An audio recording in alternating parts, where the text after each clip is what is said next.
আপনারা যদি একটু ওই সাইডে দাঁড়ান ভালো হয়। ডিএমডি স্যাররা তো ওই সাইডে বসছে, তারা তো আসলে খেলা দেখতে পারবে না। ঠিক আছে, আপনারা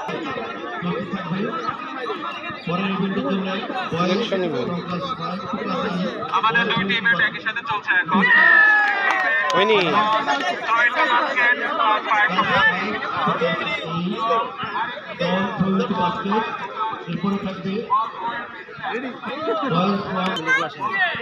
কি ও খেলছে নাই তো